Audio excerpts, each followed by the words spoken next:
반도체와 대중 수출 감소세가 줄어들면서 수출이 6월 들어 소폭 상승세로 돌아섰습니다. 한국개발연구원 KDI는 경기 저점을 시사하는 지표들이 증가하고 있다며 하반기 경기 반등 가능성을 시사했습니다.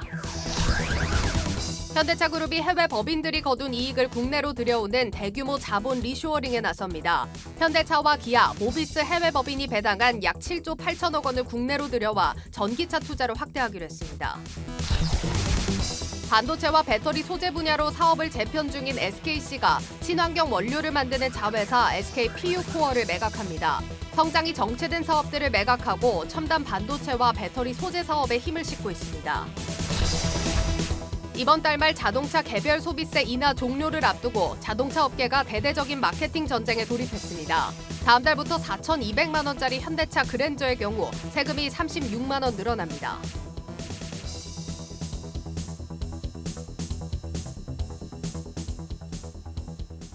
뉴스플러스 시작합니다. 8개월째 추락하고 있는 우리 수출이 이번 달 들어 깜짝 증가세로 돌아섰습니다. 바닥을 쳤다는 조심스러운 전망도 나오고 있습니다.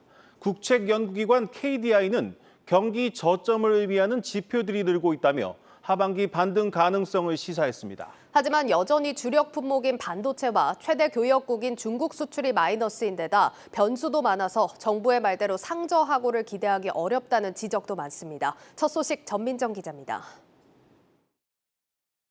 이달 들어 10일까지 수출은 1년 전보다 1.2% 늘어 깜짝 반등했습니다. 반도체 경기 부진 속에서도 자동차와 선박 수출이 선방한 덕분인데 매달 1일에서 10일 기준 수출액이 플러스를 기록한 건 지난 2월 이후 4개월 만입니다.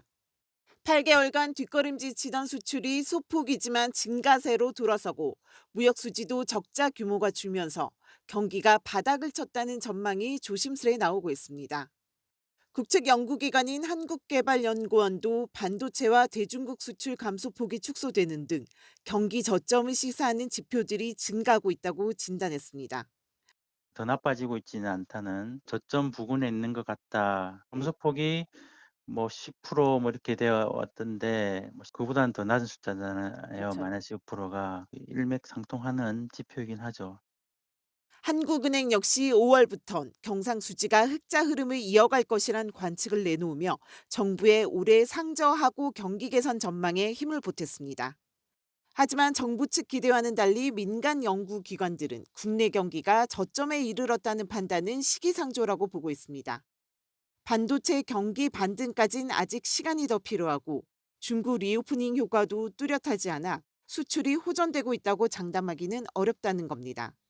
최근 안정세를 보이고 있는 국제 에너지 가격도 겨울을 앞둔 하반기엔 다시 폭등할 가능성을 배제할 수 없어 언제 다시 물가와 경상수지의 발목을 잡을지 모릅니다.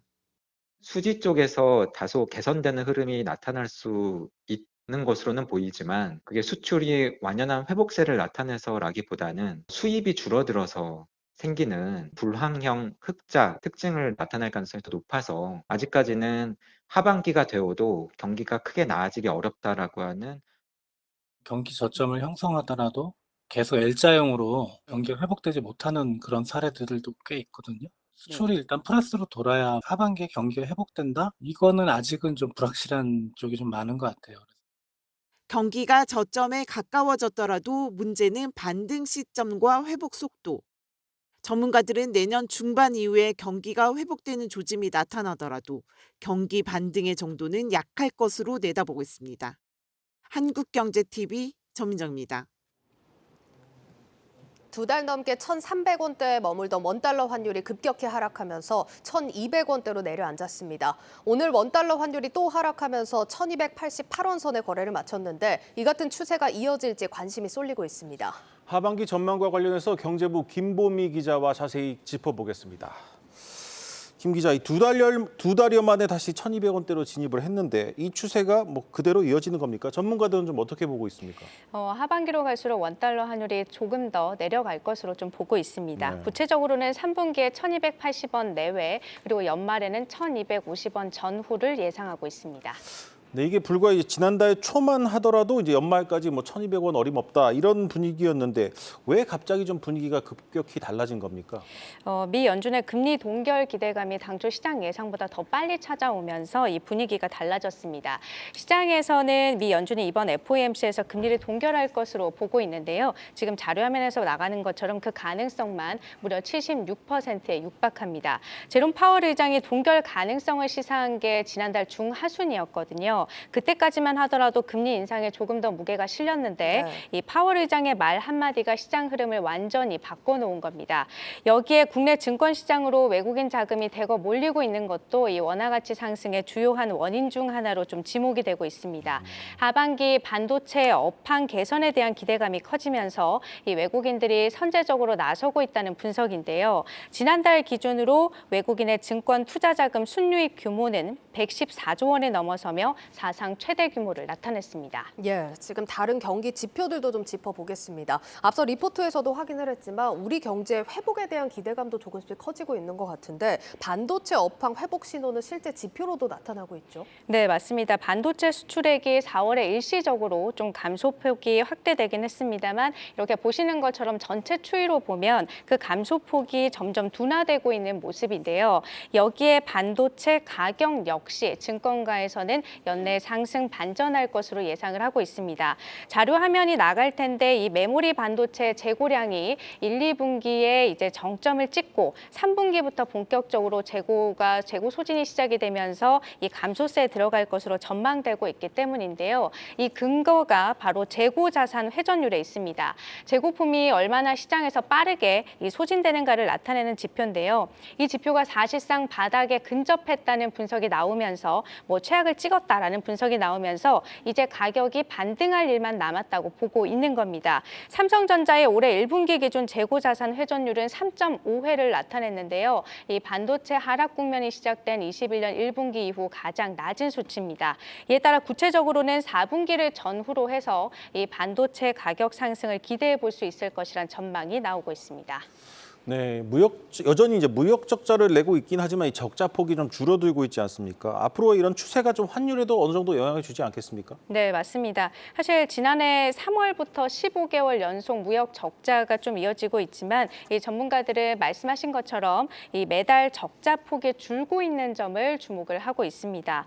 이달 1일부터 10일까지 잠정치 자료가 오늘 나왔는데요. 역시나 감소폭 둔화 추세에서 벗어나지는 않은 것으로 나타났습니다. 환율 통화 정책을 통한 직접적인 이 화폐 가치 변동뿐만이 아니라 그 나라의 경제 체력에도 지대한 영향을 좀 받는데요. 이러한 경제 지표들이 조금씩 개선되고 있다는 점에서 이 전문가들은 하반기 원달러 환율 안정화 가능성에 조금 더 무게를 싣고 있는 겁니다. 예, 그래도 환율이란 게 한두 달 사이에 시장 흐름이 완전히 뒤바뀔 정도로 또 변수가 많지 않습니까? 지금 같은 상황에서 또다시 튀어오를 가능성도 배제할 수는 없을 텐데 어떤 변수들을 좀 눈여겨봐야 될까요? 우선 중국의 경기 회복세를 완전히 낙관할 수 없다는 점이 첫 번째 변수로 꼽히고 있습니다. 네. 5월에 이 중국 제조업 PMI는 48.8로 전달보다 0.4포인트 낮아졌는데요. 이 PMI가 50을 넘으면 경기 확장 국면에 그리고 50 아래를 내려오게 되면 위축 국면에 있는 것으로 보거든요. 그런데 이 PMI가 지금 보시는 것처럼 석 달 연속으로 감소세를 나타내고 있고 특히 4월 들어서는 아예 50 아래로 떨어졌습니다. 여기에 내수 회복 역시 쉽지 않은 상황입니다. 중국의 소비자 물가지수 CPI는 3개월 연속 0%대에 머물고 있는데요. 중국 소비자들이 좀처럼 지갑을 열고 있지 않다는 의미입니다. 여기에 또 하나 더 청년 실업률은 최근에 또 20%를 넘어서면서 역대 최고치를 나타냈거든요. 전문가들은 내수를 중심으로 진행됐던 이 리오프닝이 확산되기는커녕 오히려 다시 위축되는 것 아니냐라고 좀 우려의 시선을 보내고 있는데요. 우리나라 대중국 수출의 감소폭이 최근 들어서 점차 좀 둔화되고 있는 모습이긴 합니다만 이러한 흐름이 과연 언제까지 지속될 수 있을지 장담할 수 없다는 점에서 환율 시장의 변수로 꼽히고 있습니다. 네, 중국 경제가 우리 환율의 주요 변수로 꼽히고 있고 이 다음으로는 미국 연준의 움직임이 큰 변수가 되겠죠? 네, 맞습니다. 현재 시장에서는 이번 동결을 기점으로 해서 이 미국 연준이 사실상 인상 종료 국면에 접어들 것으로 보고 있습니다. 설령 다음 달에 25bp 인상을 단행한다 하더라도 그 이상 올리기는 어렵지 않겠냐라고 보고 있는 건데요. 네. 만약에 지금의 시나리오가 깨어질 경우에는 이 환율 변동성이 다시 커질 수 있다는 분석이 나옵니다. 때문에 현지 시간으로 13일에 발표되는 5월 미국 CPI 그리고 6월 FOMC 이후 파월 의장의 발언 등의 시장의 이목이 집중될 것으로 보이는데요. 현재 시장에서는 이 5월 CPI가 전달보다는 크게 둔화된 전년 동월 대비 4에서 4.1% 상승하는 데 그칠 것으로 보고 있습니다. 네, 잘 들었습니다. 경제부 김보미 기자였습니다.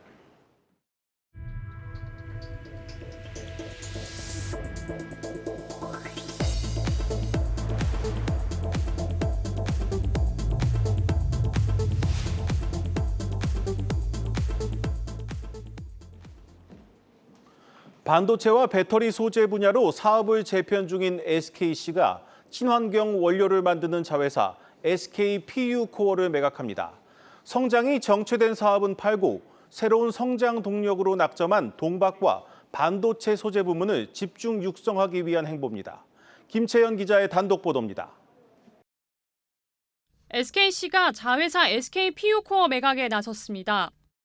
SKC는 최근 사모펀드 운용사 글렌우드 프라이빗 에쿼티에 SK PU코어를 약 5천억 원에 매각하는 양해각서를 체결했습니다.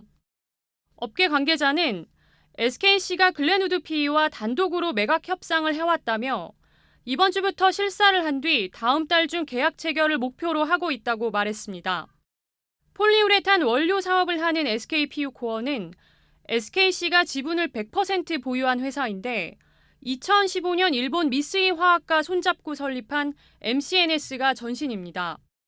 국내 폴리올 시장에서 약 40%의 점유율을 기록하고 있습니다. 2021년 미쓰이 화학과 계약이 종료된 뒤 독자 경영에 나서면서 지난해 5월 SK PU코어로 사명을 변경했습니다. 이후 재생 폴리올 등 친환경 폴리우레탄 원료 사업으로 영역을 넓히고 있습니다. SK PU코어는 SKC의 현금 창출원이기도 하지만 상대적으로 이익 기여도가 낮아 잠재 매물로 꼽혔습니다. 미쓰이 화학과 계약 종료 후 실적은 개선됐지만 눈에 띄는 성장은 없었습니다. 2021년 7,340억 원이었던 매출은 지난해 7,200억 원을 기록해 소폭 하락했습니다. 같은 기간 영업이익도 460억 원에서 320억 원까지 떨어졌습니다. SKC가 매각에 나선 건 비주력 부분을 팔아 신사업으로 낙점한 2차 전지 소재인 동박, 반도체 소재 등 사업을 집중적으로 키우기 위한 차원으로 해석됩니다. SKC는 사업 재편 과정에서 지난해 폴리에스테르 필름 사업부를 사모펀드에 1조 6천억 원에 매각한 바 있습니다. SKC는 매각 대금을 동박 제조사인 SK 넥실리스의 공장 증설과 신규 인수합병 자금으로 사용할 것으로 예상됩니다. SKC는 현재 반도체 테스트 솔루션 기업인 ISC 인수를 추진하고 있습니다.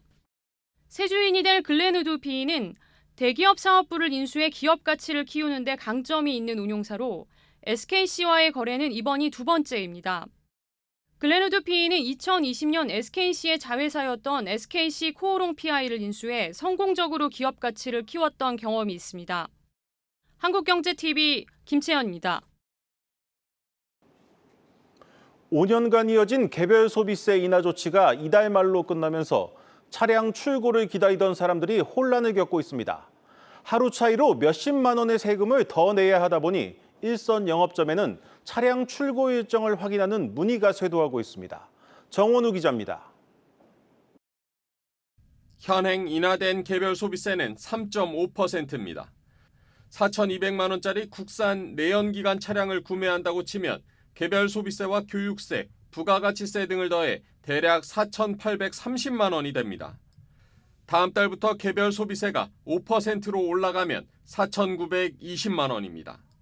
하루 차이로 90만 원가량 세금이 더 부과되는 겁니다. 7월부터 국산차의 과세 표준이 줄어든다고 해도 36만 원가량 세금을 더 내야 합니다. 차를 계약해놓고 기다리는 고객들에게는 인도 시점이 민감해졌습니다. 6월까지 차량을 받으면 문제가 없지만 7월로 밀리게 되면 하루 차이로도 올라간 세금을 내야 하는 겁니다. 영업점에는 대기 고객들의 문의가 쏟아지고 있습니다. 6월달 전에 차를 좀 받게 좀 해주셨으면 좋겠습니다. 받을 수 있을까요? 이런 문의를 많이 받았죠. 개별 소비세가 원복이 되기 전에 지금 현재 기준으로의 개별 소비세 혜택을 보고 차를 구매할 수가 있으니까요. 수입차의 경우는 주문한 차량이 언제 국내에 통관됐는지에 따라 개별 소비세율이 달라지게 됩니다. 결과적으로 7월이 되는 시점과 맞물려 국산 수입할 것 없이 영업점에는 대기 고객들의 문의가 더 쏟아질 것으로 보입니다. 정부가 급작스럽게 개별 소비세 인하 조치 종료 결정을 발표한 데 대해 업계 관계자는 월말에 발표를 했더라면 하는 아쉬움을 토로하기도 했습니다. 현대차와 기아는 일부 차종에 대해 저금리 특별금융 프로그램을, 르노코리아는 전차종 즉시 출고 캠페인을 벌이며 고객 지키기에 나섰습니다. 한국경제TV 정원우입니다. 지난해 원재료 가격이 올랐다며 가격 인상에 나섰던 농심의 원가 부담이 오히려 10년 전보다 줄어든 것으로 나타났습니다. 경쟁사와 비교를 해봐도 원가 부담이 줄어든 건 농심이 유일합니다. 그래서 가격 인하 가능성을 물었더니 여전히 어렵다는 대답이 돌아왔습니다. 유호성 기자입니다. 지난 1분기 농심이 기록한 매출 원가는 4,639억 원. 매출 원가율을 따져보니 72.58%로 나타났습니다. 이는 지난해 농심 전체 매출 원가율 75.54%와 비교해 3%포인트 낮아진 수치입니다. 숫자만 보면 코로나19, 우크라이나 전쟁, 글로벌 공급망 위기 등을 모두 극복한 모양새입니다. 매출 원가율이란 매출액에서 원가가 차지하는 비율로 원가율이 낮을수록 원가 부담이 줄었다는 것을 의미합니다. 농심의 원가율 개선은 우선 밀가루 등 원재료 가격 안정세에 따른 걸로 풀이됩니다. 농심의 주 원료인 소매 가격은 지난 1분기 톤당 266달러로 1년 전보다 20% 가까이 줄었고 팜유 가격도 톤당 953달러로 24% 줄었습니다. 여기에 가격 인상 효과도 한 요인인 걸로 분석됩니다. 농심은 코로나와 전쟁 여파로 밀가루 등 원재료 값이 오르자 작년과 재작년, 2년 연속 신라면 등 주요 제품 가격을 인상했습니다. 이렇게 매출 원가율이 개선되면서 실적도 고공행진을 이어가고 있습니다. 농심의 1분기 영업이익은 397억 원을 기록하며 전년 동기 대비 51% 늘었고 영업이익률도 2%포인트 개선됐습니다. 이 덕에 주가는 1년 사이 60%나 올랐습니다. 오뚜기, 삼양 등 다른 곳과 비교해봐도 매출 원가율이 개선된 곳은 농심이 유일하다 보니 시장도 긍정적인 평가를 하고 있는 겁니다. 소비자들은 원자재 가격이 내려도 라면 가격이 그대로인 것에 불편한 기색을 내비칩니다. 지금 물가가 너무 올랐잖아요. 재료값이 낮아졌으니까 라면값도 낮아져야 되지 않나 그런 생각이 드네요. 이에 농심은 미국 공장 가동률이 오르면서 원가율이 개선된 것이고 국제 시세와 달리 회사가 실제 매입하는 밀가루 가격은 아직 내리지 않은 상황이라며 가격 인하를 검토하기에는 어려운 여건들이 많다고 밝혔습니다. 한국경제TV 유호성입니다. 수소로 생산한 전기를 사고 파는 수소 발전 입찰 시장이 세계 최초로 국내에 열립니다. 수소 발전을 하는 사업자들의 수주 기대감도 커지고 있습니다. 산업부 이지호 기자와 자세히 살펴보겠습니다. 이 기자, 먼저 이 수소 발전 입찰 시장이 정확히 뭔지부터 한번 설명을 해주시죠. 네, 말 그대로 이 수소를 연료로 해서 만든 전기를 구매하고 또 파는 플랫폼입니다. 정부가 수소 발전량을 고시하면 수소 발전 사업자가 경쟁 입찰을 통해서 구매자에게 공급합니다. 한국전력이나 지역 난방공사 등 구역 전기 사업자가 이 전기를 사는 거고요. 그간 수소 발전은 신재생 에너지 공급 의무화 제도를 통해서 보급됐습니다. 발전 사업자가 일정 비율 이상을 수소뿐만 아니라 태양광, 풍력 등 재생에너지로 생산해 공급하도록 하는 제도인데요. 올해부터는 청정수소 발전 의무화 제도 CHPS로 분리돼서 수소 발전이 의무화됐고요. 이에 발맞춰서 수소 발전 입찰 시장이 세계 최초로 열린 겁니다. 네, 그렇다면 이 수소만 딱 떼내서 입찰 시장을 만들고 또 발전을 의무화하는 이유는 뭡니까? 네, 일단 정부가 지난 9일에 첫 입찰 공고를 내면서 발전 기술 간 경쟁을 촉진하고 발전 단가 인하를 유도하겠다고 말했습니다. 현재 수소의 발전 단가는 250원 수준인데요. 120원에서 130원 수준인 액화 천연가스 단가의 2배 정도입니다. 수소에너지가 탄소 중립을 위한 필수 기술로 꼽히는 가운데 사업자 간 경쟁을 유도해서 발전 기술은 좀 높이고요. 또 단가는 낮추는 효과를 기대하고 있는 겁니다. 올해 수소 발전 개설 물량은 1,300기가와트인데요. 한전이 100% 가까운 물량을 구매하는 것으로 알려집니다.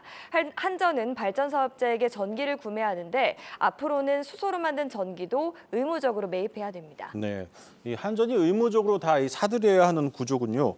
이 발전 사업자들 입장에서는 뭐 안정적인 이 구매처가 확보된 셈이네요. 네, 맞습니다. 낙찰되면 한전이나 구역전기 사업자 같은 구매자와 10에서 20년간의 중장기 계약을 맺게 됩니다. 현재 수소발전 사업자는 대부분 연료전지로 전기를 만드는 곳들입니다. 수소와 공기 중에 산소를 결합해서 전기를 만드는 장치인데요. 여기에 들어가는 수소는 석유화학, 또 철강 등의 공정에서 부수적으로 나오는 부생수소입니다. 청정수소와 달리 이산화탄소를 배출하기 때문에 그레이 수소라고도 불리는데 올해 이 수소를 사용할 수 있는 발전 시장이 열린 겁니다. 사실상 국내에서 수소연료 전지를 과점하고 있는 업체는 두산 퓨얼셀, 블룸 SK 퓨얼셀입니다. 네, 뭐 두 기업 다 기대가 크겠습니다만 이 시장의 평가는 어떻습니까? 어느 기업이 좀 앞서고 있습니까? 네, 일단 올해 1분기에 국내 누적으로 설치된 연료 전지는 882메가와트입니다. 두산 퓨얼셀의 분기 보고서에 따르면 회사가 이 기간 공급한 연료 전지는 487메가와트고요. 국내 누적 점유율이 55%로 1위입니다. 하지만 최근에 블룸 SK 퓨얼셀도 두산 퓨얼셀의 뒤를 바짝 쫓고 있습니다. 블룸 SK 퓨얼셀은 2020년 1월 SK 에코플랜트가 미국의 블룸 에너지와 설립한 합작법인인데요. 두산 퓨얼셀이 인상형 연료 전지 PFFC 방식이 주력이라면 블룸 SK 퓨얼셀은 고체 산화물 연료 전지 SOFC 시스템을 앞세우고 있습니다. 두산 퓨얼셀의 주력인 PAFC는 가격이 저렴합니다. 여기에 전기와 동시에 열을 만들기 때문에 에너지 효율이 높지만 열병합을 위한 부지가 필요해서 입지가 제한적입니다. 블룸 SK 퓨얼셀의 SOFC의 경우 PFFC보다 전기 생산 효율이 높은 것으로 알려집니다. 다만 가격은 조금 비싸다는 단점이 있습니다. 네, 그러면 이제 처음에 낙찰자로 누가 선정되느냐에 따라 앞으로 좀 시장 구도가 달라질 수 있겠는데 이게 좀 언제 선정이 되는 겁니까? 네, 일단 낙찰자는 8월 중에 좀 선정이 됩니다. 네. 정부가 낙찰자를 선정할 때 가격은 물론 사업 진척도, 경제 기여도, 또 발전기 성능 등을 보겠다고 밝힌 만큼 두 업체의 치열한 경쟁이 예고되고 있습니다. 두산 퓨얼셀의 점유율은 2020년 70% 고점에서 2021년과 2022년 61% 그리고 올해 1분기 55% 수준으로 떨어졌는데요. 반면에 블룸 SK 퓨얼셀의 경우 2020년 30%에서 현재는 45%까지 성장했습니다. 아주 공격적으로 사업을 확대 중인데요. 네. 말씀하신 대로 이번 선정 결과에 따라 연료전지 사업의 향방이 결정될 전망입니다. 두산 퓨얼셀은 단점을 보완하기 위해 한국형 SOFC 개발에 나섰고요. 현재 98% 수준으로 부품 국산화를 달성한 두산 퓨얼셀에 이어서 블룸 SK 퓨얼셀 역시 국산화의 속도를 내고 있습니다. 정부의 정책적 지원으로 2040년까지 국내 연료전지 사업은 연평균 20% 이상 성장할 전망인데다 최근 유럽의 텍소노미, 미국의 인플레이션 감축법 등의 본격화하면서 해외 사업 확대 가능성도 커진 상황입니다. 수소 발전 입찰 시장 개설과 함께 국내는 물론이고 세계 시장 경쟁력도 판가름할 수 있을 것으로 보입니다. 네, 잘 들었습니다. 산업부 이지호 기자였습니다.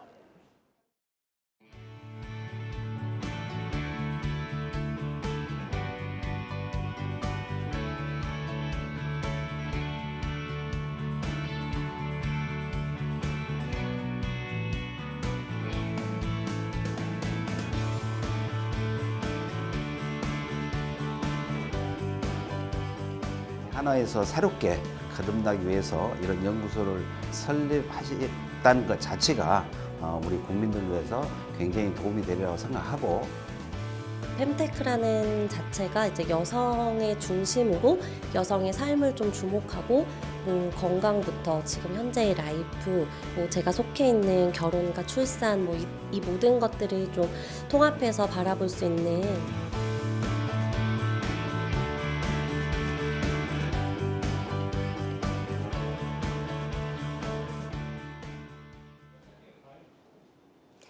4천 가구에 달하는 서울 노원구 월계동 시형 아파트가 정밀 안전진단을 통과하면서 본격적인 재건축 사업에 돌입합니다. 바로 옆 광운대 역세권 개발 사업과 맞물려 주변 지역 부동산 시장에 영향을 미칠 걸로 보입니다. 양현주 기자가 보도합니다. 준공된 지 40년이 다 돼가는 월계동 시형 아파트. 미성과 미룡, 3호, 3차 등의 앞글자를 따서 이른바 미미3으로 불리는 곳입니다. 총 32개 동, 약 4천 가구로 이루어져 있어 강북 지역 대여급 정비사업지로 통하는데 최근 재건축 사업이 확정됐습니다. 지난 2021년 1차 예비안전진단을 통과한 지 1년 7개월여 만에 정밀 안전진단까지 통과한 겁니다. 통상 재건축 추진을 위한 안전진단은 예비안전진단, 정밀안전진단, 적정성 검토 등 3단계를 거칩니다. 정밀안전진단에서 A에서 2등급 중 D등급 이하를 받아야 재건축을 시작할 수 있는데 2등급의 경우 적정성 검토를 거치지 않고 바로 재건축이 가능합니다. 미미3은 이번 1차 정밀안전진단에서 2등급을 받아 재건축으로 직행할 수 있게 된 겁니다. 한때 재건축 불가 통보를 받으며 우여곡절을 겪었던 주민들은 모처럼 들려온 희소식에 기대감을 드러냈습니다. 오래되니까 누수가 엄청 심해요. 1년이면 그 단지 내에서 최대 도배해 주는 게 몇천만 원 들어가요. 기분 좋죠. 아무래도 오래되니까 집이 뭐 허술하죠. 아무래도 뭐 노인네들 조금 부담스럽지만 그래도 뭐 재건축 되는 게 좋잖아요. 2조 8천억 원 규모의 광운대 역세권 개발 사업에 정비 사업 호재까지 겹치면서 인근 부동산 시장도 들썩이고 있습니다. 노원구 재건축이 본격화되면서 올해 들어 해당 지역 아파트 매매 건수는 가파른 증가세를 보이고 있습니다. 지난해 말 57건 수준이었던 매매량은 최근 들어 200건까지 뛰었습니다. 거래가 늘고 호가가 뛰자 최근 들어선 1억 원 이상 오른 가격에 거래가 이루어졌습니다. 실제로 미룡 아파트의 경우 지난해 12월 5억 8,400만 원 수준이었던 매매가가 지난달 6억 7천만 원까지 뛰었습니다. 다만 노원구 일대에서 동시다발적으로 안전진단 통과가 이뤄지면서 향후 이주 문제 등으로 진통을 겪을 것이란 우려도 나옵니다. 한국경제TV 양현주입니다. 조규홍 보건복지부 장관이 한경 밀레니엄 포럼에 참석해 국민연금의 보험료 수준이 낮다는 입장을 밝혔습니다. 오는 10월 국민연금 개혁안을 국회에 제출할 예정인데 보험료 인상이 불가피함을 시사한 것으로 풀이됩니다. 김수진 기자가 전합니다. 지난 9일 서울 장충동 반얀트리 호텔에서 열린 제200회 한경 밀레니엄 포럼. 조규홍 보건복지부 장관은 우리나라 국민연금의 보험료 수준이 낮다고 진단했습니다. 오는 10월 국민연금 종합개혁안 국회 제출을 앞두고 보험료 인상의 필요성을 시사한 것으로 풀이됩니다. 보험료 인상은 98년에 6%에서 9%로 인상한 후에 한 번도 변동이 없었습니다. 소득 대체율을 낮추거나 수급 연령을 높이는 것으로 한정되어 있습니다. 어떻게 보면 미봉책이죠. 그러나 이러한 미봉책도 2007년 이후에는 개혁 시도 자체가 이루어지지 않았었습니다. 국민연금 재정 추계에 따르면 현재 국민연금 기금은 낙관적 경제 전망을 할 경우 2056년, 비관적 전망을 할 경우 2055년에 소진됩니다. 조 장관은 이번 연금 개혁에선 단순히 기금 고갈 시점을 몇 년 늦춰서 될 일이 아니라고 강조했습니다. 기초연금, 퇴직연금 등 다른 보장제도의 기능을 함께 조정하는 구조 개혁을 통해 연금 개혁의 완성도를 높이겠다는 겁니다. 조 장관은 특히 젊은 세대가 수용할 수 있는 연금 개혁을 강조하며 개혁 과정에서 사회적 합의에 힘쓰겠다고 밝혔습니다. 국민과 함께 개혁안을 만드는 게 필요하다고 생각을 해서 투명한 정보를 제공하고 있고 그다음에 개혁 과정에서 국민들이 참여할 수 있는 기회를 확대하고 있습니다. 어느 정도 안도 만들어지면 대국민 토론회도 할 계획입니다. 또한 국회에 제출할 정부 개혁안은 최대한 적게 내겠다고 강조했습니다. 지난 정부에서 4가지 선택지를 내놓으면서 사실상 책임을 방기했다는 지적을 의식한 발언으로 해석됩니다. 한편 조 장관은 재원을 필수 의료 등에 투자한다는 건강보험 개혁안과 비대면 진료에 대한 제도 보완, 의사 인력 확충 등에 대한 보건의료 개혁안도 함께 역설했습니다. 한국경제TV 김수진입니다. 오늘 주식시장 상황 점검해 보겠습니다. 증시 프리즘 박승환 기자와 함께합니다. 안녕하십니까. 네, 박 기자, 6월 FOMC가 다가오면서 좀 시장이 좀 차분해진 모습이네요. 시장 상황부터 먼저 정리해보죠. 네, 장 초반 2,650선을 넘기던 코스피 빨간불은 잠깐이었습니다. 차곡차곡 팔아버린 외국인을 개인과 기관이 당해내지 못한 거죠. 코스닥 역시 상승 출발했지만 등락을 거듭하다가 소폭 오르면서 장을 마쳤습니다. 개인과 외국인 모두 순매수하면서 지수를 밀어올린 모습입니다. 우리 시각 오는 15일 미 연준이 기준금리를 발표할 예정이죠. 오르고 내리긴 했지만 두 시장 모두 변동률이 크지는 않았습니다. 굵직한 이벤트를 앞두고 신중한 모습을 보이고 있다는 게 증권가 분석입니다. 기준금리에 앞서 내일 나올 미국 5월 소비자 물가지수가 가늠자가 될 것이라는 예상도 나오고 있습니다. 뭐 차이는 있지만 이제 동결론과 인상론이 팽팽히 맞서고 있는데 어쨌든 FOMC가 끝나면 증시 불확실성은 좀 해소되겠군요. 맞습니다. 이 가운데 오늘 좀 눈에 띄는 상한가를 기록한 종목이 있다고요? 네. 이수 스페셜티 케미컬입니다. 6% 상승해서 거래를 시작하더니 오후 1시 55분께 상한가를 기록했는데요. 이수 스페셜티 케미컬은 이수 화학에서 갈라져 나온 회사입니다. 지난달 31일부터 주식 거래가 시작됐는데 오늘까지 하루도 빠짐없이 상승 마감했습니다. 그래서 이번 주제 갈라서길 정말 잘했어요. 분할은 인적으로라고 잡아봤습니다. 최근 8월 거래일 동안 상한가를 기록한 날만 4번이고요. 이 기간 주가는 4배 가까이 뛰었습니다. 아버지격인 이수화학은 사뭇 다른 분위기인데요. 분할 이후 첫 거래일에서는 두 종목 모두 상한가를 기록했지만 이후 이수화학은 힘이 붙인 듯한 모습을 보이고 있습니다. 네, 두 회사는 앞서 말한 대로 이 분할 방식이 인적 분할 방식이었죠. 어떤 부분에서 좀 투자자들의 선택이 좀 갈렸을까요? 예. 먼저 분리 결정은 지난해 11월 이수화학 이사회에서 나왔습니다. 석유화학 사업은 이수화학에 남기고 정밀화학 부분을 독립시키기로 한 결정이었는데요. 분할 목적으로는 전고체 전지를 중심으로 한 신사업 확대를 내세웠습니다. 이수화학 투자 설명서를 살펴보면 자원을 효율적으로 나눠서 적정한 가치 평가를 받음으로써 궁극적으로 기업 가치와 주주 가치를 모두 높이겠다는 계획을 내놨었습니다. 모 회사가 새 회사의 주식을 100% 가져오면 물적 분할이라고 하고요. 이와 달리 인적 분할은 기존 주주들이 신설 회사 지분을 나눠 갖는 방식으로 이뤄지죠. 주주들이 투자 결정을 직접 내릴 수 있어서 상대적으로 환영받는 이유가 바로 여기 있습니다. 회사가 쪼개지면서 주식 가격이 낮아진 점도 추심을 이끌어낸 배경으로 풀이됩니다. 재상장 첫날 시초가 기준으로 두 회사의 시가총액은 9,200억 원대 초반이었는데요. 분할 전 1조 2천억 원과 비교하면 80% 수준으로 약간 내려온 상태였죠. 네, 무엇보다 최근 이제 배터리 관련주들이 이제 인기를 모은 영향도 있을 겁니다. 오늘 장에서도 2차 전지 관련주들 좋은 흐름을 보였죠. 예, 근거는 테슬라 덕분이었습니다. 전거래일 뉴욕 증시에서 테슬라가 11거래일 연속 상승 마감한 바 있었죠. 역대 최장 랠리인데 장중에 이어서 마감 후 시간외 거래에서도 강세를 이어갔다고 합니다.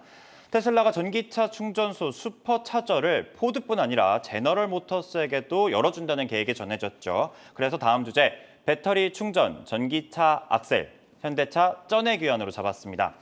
충전 시장을 선점하면서 테슬라 자체에 대한 기대감도 높아진 데다 전기차 시장과 배터리 업계에도 호재를 적용한 모습입니다. 2차 전지 관련주로 분류되는 WCP나 윤성 FNC가 20%에 달하는 상승률을 이처럼 오늘 장에서 보였고요. 외국인들은 오늘 이 두 종목을 각각 200억 원 가까이 순매수한 것으로 파악됩니다. 이는 코스닥 시장 전반을 이끈 상승 배경으로 작용했고요. 코스피에서 거래 중인 코스모 신소재와 코스모 화학도 4에서 5% 상승하면서 오늘 장을 마쳤습니다. 네, 오늘 이 대규모 자본 리쇼어링 계획을 발표한 이 현대차 덕분에 이 전기차 관련주들도 강세를 보였습니다. 맞습니다. 현대차 계획을 먼저 살펴보면요. 해외 자회사들이 벌어들이는 돈을 국내로 들여오겠다는 계획을 내놨습니다. 전체 7조 8천억 원 규모고요. 이는 국내 전기차 투자에 쓰겠다는 계획인데요. 해당 자금은 울산과 광명의 전기차 전용 공장 그리고 기아 화성 전기차 공장을 세우는 데 쏟아부을 것으로 전해집니다. 법인세법이 달라지면서 국내로 배당할 수 있는 환경이 마련된 덕분이라는 게 현대차 측 설명이었습니다. 이 소식은 앵커 말대로 국내 전기차 관련주들을 오늘 들썩이게 했는데요. 코스닥에서 거래 중인 동양 EMP가 10%대 넘게 올랐고요. 유가증권 시장의 SK네트워크스, 웰바이오텍도 8에서 9% 상승 마감했습니다. 반면 현대차와 기아는 소폭 하락 마감했고요. 네, 끝으로 오늘 우리 시장 대형주들 움직임들 한번 정리해보죠. 예, 대장주 삼성전자 우선 하락 마감했습니다. 기관과 개인의 순 매수에도 1,200억 원을 넘는 외국인의 매도세를 버텨내지 못한 모습입니다. 이러한 외국인의 대량 매도는 지난 3월 9일 이후 최대 수준인데요. 차익 실현일지, 투자 심리가 달라진 건지 앞으로의 행보가 주목되는 상황입니다. 네. 코스피 대형주를 살펴보면 SK하이닉스, LG화학, 포스코홀딩스 등 모두 다 부진한 하루를 보냈습니다. 코스닥 대장주 에코프로비엠과 에코프로는 상승 마감했고요. 코스닥에서 거래 중인 인산가는 상한가로 마감했는데요. 주겸 시장 내 매출 1위 기업인데 일본 후쿠시마 오염수 방류가 다가오면서 안전한 소금 확보 경쟁일 것으로 판단해 투심을 모아들인 것으로 확인됩니다. 네, 잘 들었습니다. 증시 프리즘 박승환 기자였습니다.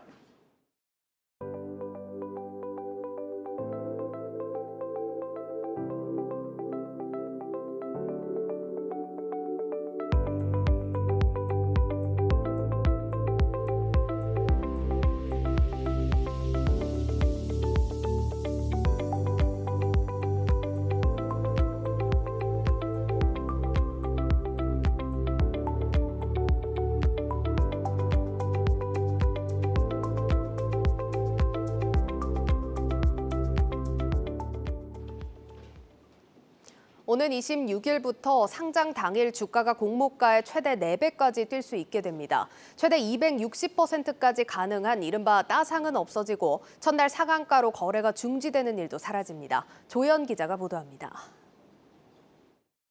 오는 26일부터 공모주의 상장 첫날 가격 변동폭은 최대 400%로 확대됩니다. 공모가가 10,000원이라면 상장 당일 최저 6,000원에서 최고 40,000원까지 거래가 가능한 겁니다. 현재까지는 공모가의 2배로 시초가를 형성한 뒤 장중 상한가를 기록하면 최대 260% 오를 수 있습니다.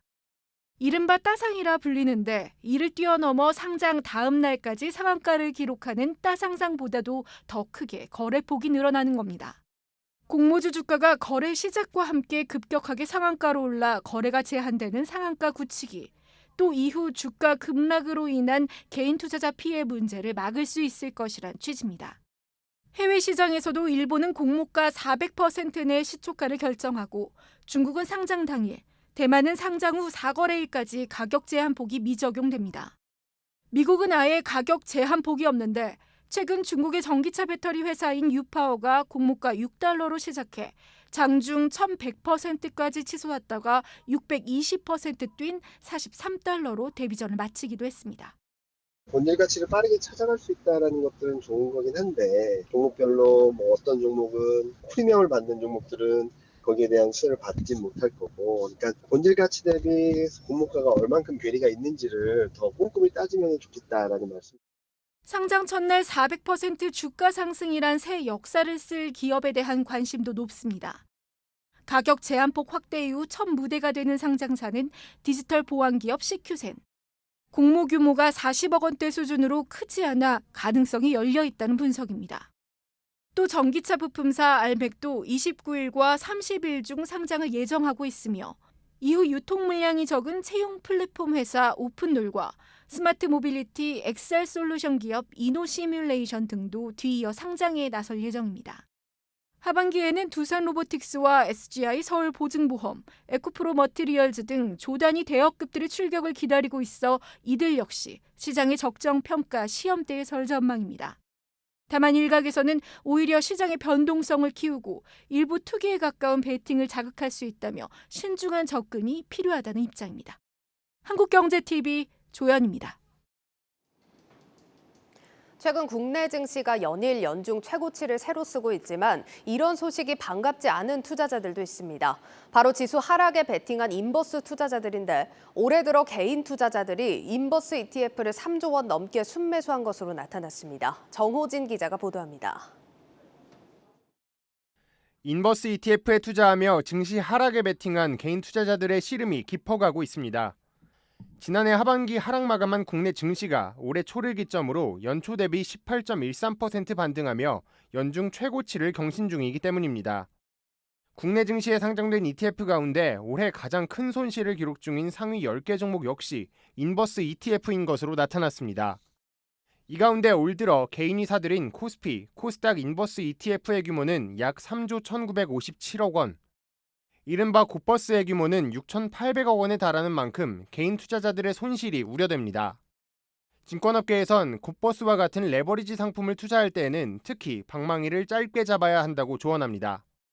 지수가 박스권을 횡보하며 제자리로 돌아오더라도 레버리지 상품은 음의 복리 효과로 인해 손실을 기록할 수 있기 때문입니다. 중요한 거는 내가 이 레버리지 인버스를 투자할 때 기대하는 목표 수익률이라는 거를 정하고 들어가자. 그리고 또 로스컷이라고 하는 나는 이후 손실 구간에 들어가면 나는 나올 거야 라고 그거를 딱 잡아놓고 들어가시는 게 제일 현명하거든요.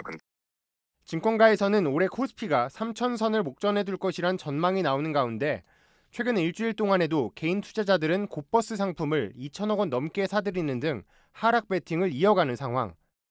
전문가들은 인버스 ETF가 한 방을 노리기보다는 장기 투자에 걸맞는 상품과 함께 활용할 때 중요한 무기가 될 수 있다고 조언했습니다. 한국경제TV 정우진입니다.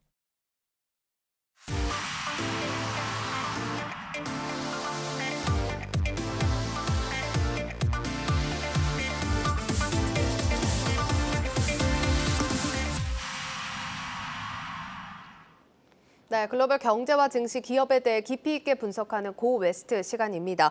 미국 증시 랠리가 계속되는 가운데 월가에서는 향후 증시 전망에 대해서 지금 엇갈린 의견들이 나와서 투자자들 좀 혼란해하고 있습니다. 이 내용 글로벌 콘텐츠부 박찬희 기자와 함께 짚어보겠습니다.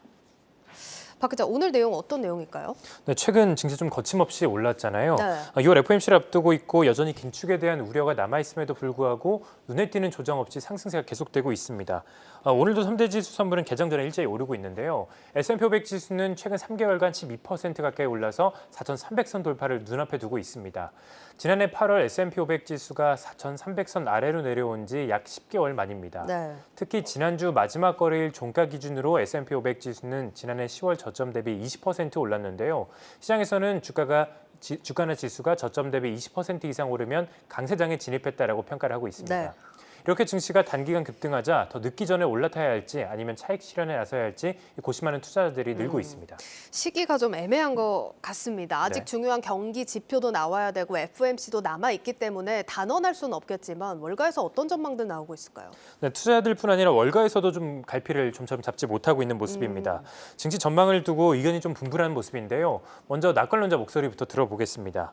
JP모건, 웰스파고, 시티그룹 그리고 또 뱅크 오브 아메리카 등 이 미국 4대 은행 중 가장 약세론자로 꼽히는 뱅크 오브 아메리카가 강세론으로 돌아섰는데요. 네.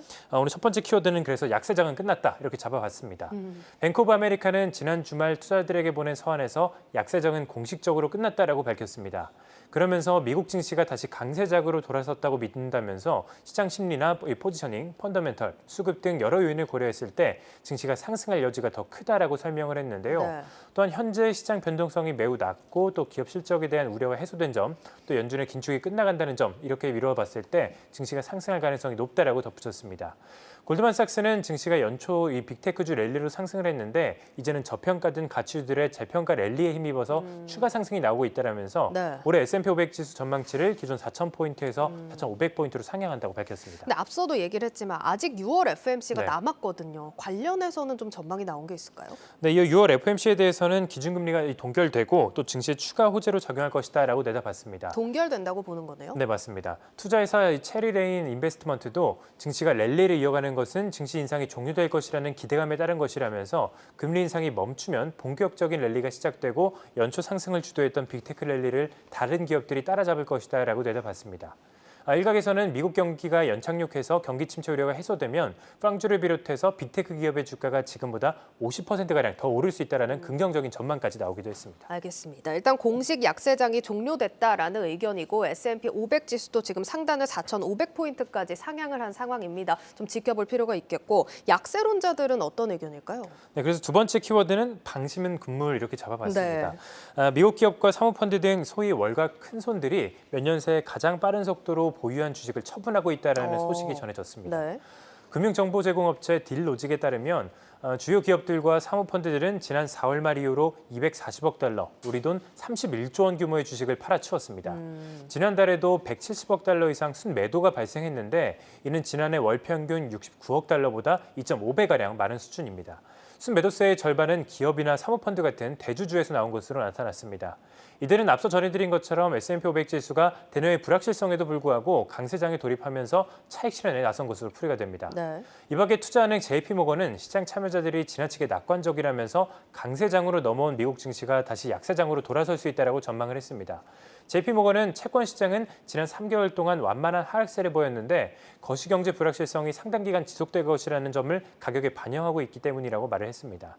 그러면서 증시는 채권 시장과 달리 아직 이익이 발생하지 않았지만 미래에 대한 기대감 하나만으로 오르고 있다라면서 현재 가격이 고평가된 것이라고 지적을 했습니다. 약세장을 전망하는 일부 전문가들은 제롬 파월 연준 의장이 이번에 금리를 동결 발표하고도 기자회견에서 매파적 발언을 쏟아내면 네. 증시 상승에 제동을 걸 수 있다고 말을 하는데요. 이런 가운데 내일 밤 발표되는 5월 소비자 물가지수까지 예상치에 못 미친다면 시장의 기대와 달리 추가 금리 인상이 발생하고 네. 증시가 또 급락세로 돌아설 수 있습니다. 이렇게 향후 미국 증시의 전망에 대한 월가 전문가들의 의견을 좀 종합해 봤는데요. 공통된 의견은 칼자루는 파월이 쥐고 있다는 것입니다. 당장 이틀 앞으로 다가온 6월 FOMC 결과가 증시 향방을 좀 판가름할 것으로 풀이가 되는데요. 아직은 조금 상승에 좀 무게가 실리는 모습입니다. 알겠습니다. 자, 일단은 13일 나오는 5월 소비자 물가 지수까지 확인을 하고 좀 확신을 해야겠습니다. 자, 다음은 주간 미국 ETF 순서입니다. 저희가 월요일마다 진행을 하고 있는데 지난 한 주간 미국 증시에서 어떤 ETF가 강세를 보였고 또 약세를 보였는지 체크해 보겠습니다. 박 기자, 먼저 지난주에 강세 보였던 ETF부터 확인해 보죠. 네, 첫 번째는 탄소 상세권의 선물에 투자하는 ETF KSET입니다. 지난주 36% 넘게 급등을 했습니다. 다음으로 미국 중소형 지역은행주의 주가를 3배로 추정하는 레버리지 DPST고요. 마지막은 미국 유통 산업주들 주가를 3배로 추정하는 레버리지 ETF RETL입니다. DPST와 RETL은 지난주 30% 내외로 올랐습니다. 네, 지금 1위를 기록한 KSET, 이게 네. 지난주에는 하락 차트에 있었던 걸로 맞습니다. 기록을 하는데 결과가 좀 상반됩니다. 분위기 반전된 이유가 있을까요? 네, 이 KSET는 말씀해 주신 것처럼 지난주 주간 하락률 3위 ETF에 네. 소개해드린 바 있는데요. 최근 증시에서 친환경 관련주 주가가 좀 저평가됐다는 분석이 나오면서 이 탄소 상세권에 투자하는 KSET ETF에도 저점 매수세가 좀 많이 몰린 것으로 풀이가 되고 있습니다. 네. 탄소 상세권이란 이 기업이나 단체가 자발적으로 온실가스 배출 저감을 위한 탄소 저감 활동을 하고 또 이를 통해 확보한 산림 탄소 흡수량을 정부가 인증해주는 제도를 말합니다. 이 밖에 DPST는 지난 3, 4월 은행 리스크로 급락한 이후 최근 가파르게 반등하면서 주간 상승률 2위를 기록했는데요. DPST는 지난주 호주와 캐나다 중앙은행의 기준금리 인상 그리고 미국 상업은행 예금 급증했다 이런 소식이 나오면서 네네. 호재로 좀 작용하면서 상승했습니다. 그리고 RETL은 최근 경기 회복 조짐에 매수세가 좀 유입이 됐는데요. 또한 최근 빅테크에서 빠져나온 자금이 중소형주와 경기 민감주로 이동한 점도 이 상승 요인으로 작용을 했습니다. 네, 일단 경기 회복에 초점을 맞춘 움직임도 보이고 저평가됐던 친환경 관련주로도 좀 매수세가 몰리는 모습 확인을 해봤습니다. 그럼 지난주에 약세를 보였던 ETF들도 확인해보죠. 네, 첫 번째는 공포지수로 잘 알려진 빅스 지수를 2배로 추정하는 UVIX입니다. 지난주랑 비슷하네요. 네, 맞습니다. 만기 1, 2개월 남은 이 빅스 선물지수에 투자하는데요. 지난주 25% 넘게 급락했습니다. 이어서 코인베이스 주가를 2배로 추정하는 레버리지 ETF CONL이 자리를 했고 빅스 지수 단기 변동성에 투자하는 UVXY가 뒤를 이었습니다. 두 ETF 모두 지난주 20% 내외로 하락했습니다. 그렇군요. 이 빅스 지수 추종하는 ETF들은 지난주에도 하락률 상위였는데 이번 주까지 흐름이 이어진 거네요? 맞습니다. UVIX ETF는 2주 연속으로 주간 하락률 1위를 기록했습니다. 네. 변동성 지수인 빅스 지수는 지난 2020년 2월 최저치 수준까지 내려왔는데요. 만약 6월 FOMC에서 기준금리가 동결되고 또 증시의 랠리가 계속 이어진다면 2019년 말 수준까지 더 떨어질 수가 있습니다. 빅스 지수가 급락한 것은 증시 랠리가 최근 계속되면서 주춤했던 AI 반도체 업종이 지난주 다시 강세를 보인 가운데 또 은행 등 경기 민감주까지 다른 업종의 상승세까지 더해졌기 때문입니다. 이에 더해서 지난주 SEC가 바이낸스와 코인베이스를 제소하면서 암호화폐 시장이 좀 출렁였는데요. 암호화폐 시장 유동성이 다시 증시로 넘어올 것이다라는 기대감도 증시를 상승으로 이끌면서 이 빅스 지수를 떨어뜨리는 그 요인이 됐습니다. 네, 이렇게 뉴욕 증시 전망과 ETF 동향까지 정리해봤습니다. 글로벌 콘텐츠부 박찬희 기자였습니다.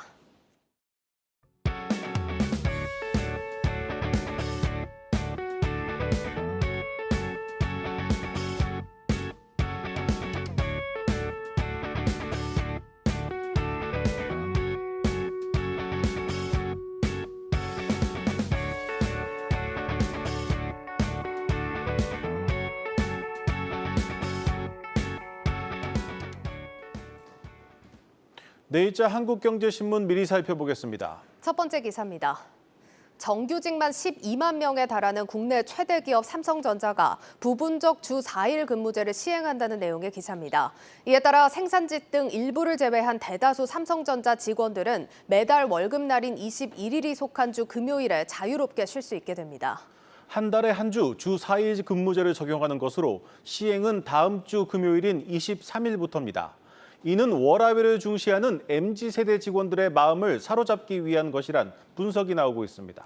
다음 기사입니다. 현대차그룹이 미국, 유럽 등 해외 법인이 벌어들인 돈 7조 8천억 원을 국내로 갖고 들어온다는 내용의 기사입니다. 이 돈은 국내 전기차 전용 공장 등을 짓는 데 쓰일 예정입니다. 현대차그룹은 올해 해외 법인의 본사 배당액을 지난해보다 4.6배 늘린 59억 달러, 우리 돈으로 7조 8천억 원으로 확정했다고 밝혔습니다. 이번 배당금 유입이 우리나라 경상수지 개선에도 일부 기여할 것이란 평가도 나오고 있습니다.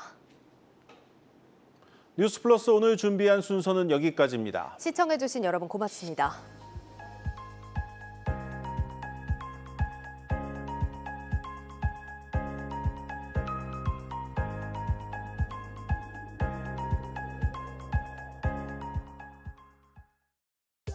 거의 아이콘 얼음 정수기. 컴팩트한 사이즈에 얼음은 더 빠르게 얼리고 얼음과 물이 닿는 곳은 UV 살균으로 깨끗하게. 얼음 정수기는 거의 아이콘 얼음 정수기.